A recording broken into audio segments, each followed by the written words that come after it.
On the sidelines of the 49th session of UN Human Rights Council in Geneva, a large number of ethnic Sindhis held anti-Pakistan demonstrations and urged the global body to intervene in the rapidly deteriorating human rights situation in Pakistan's Sindh province.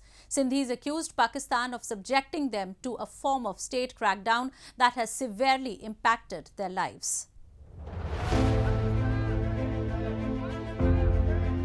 Shouting anti-Pakistan slogans and urging Pakistani authorities to stop systematic ethnic cleansing of minorities in Pakistan, scores of Sindhi activists gathered outside the United Nations Human Rights Council on the sidelines of the 49th regular session of the global body.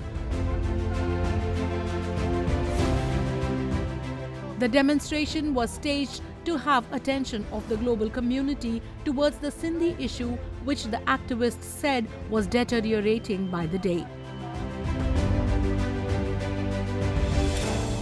Activists urged the international community to intervene against the flagrant violations of human rights in Sindh province of Pakistan, where both the state's direct crackdown and its complicity in Islamic radicals' attack on all aspects of their lives had pushed them to the edge. They are taking our lands, hundreds of thousands of acres of land by military and these proxies. They are curbing, they are killing the democratic protests of Sindhi people. For example, if there is a protest against land grabbing, they charge and they arrest hundreds of people and for under terrorism charges. Likewise, many of the hundreds of Sindhi youth are missing. They have been abducted and have been missing for years. They have literally creating a hell for the minorities. Even today, a 9-year-old girl has been forcefully abducted, and this happened in the last 3 months alone. There have been 15 girls who have been abducted, and they want Sindhi people to die and to disappear.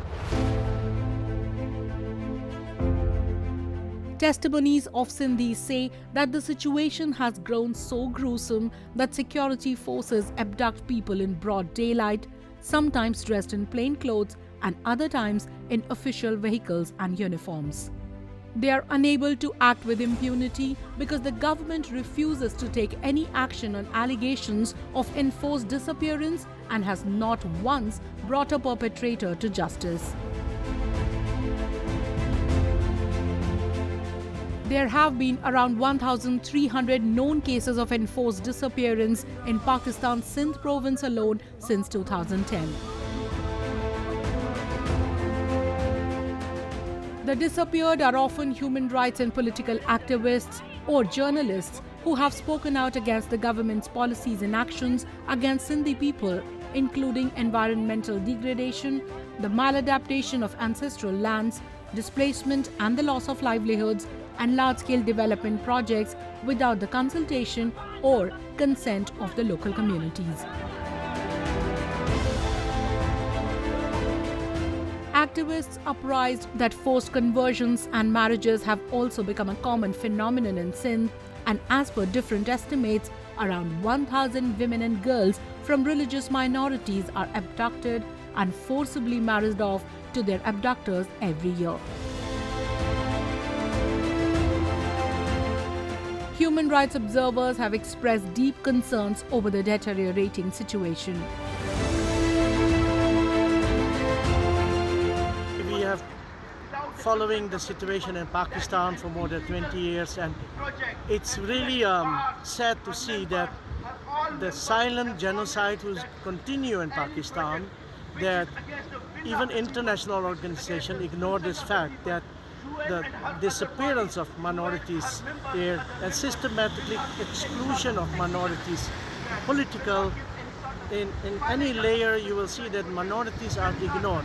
If you see that the percentage of minorities like Sindhi, Baloch has been dramatically going down, and it's concerning. We even have discussed this internally in our organization that maybe 2035 Pakistan will be totally minority free, and that is very concerning about it.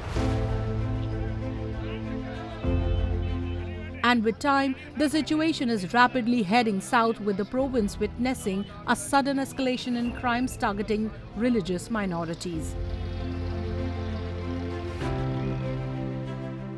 2021 Human Rights Watch report said that Pakistan went out of its league and authorities used draconian sedition and counter-terrorism laws to stifle dissent and strictly regulated civil society groups and organizations critical of government actions or policies.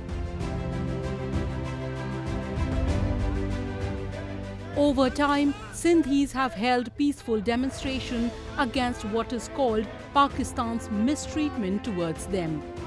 They have even raised the issue on a number of global platforms, but that has not been able to alter the situation of ground. People, however, say their movement against government discrimination will not end until they are served justice.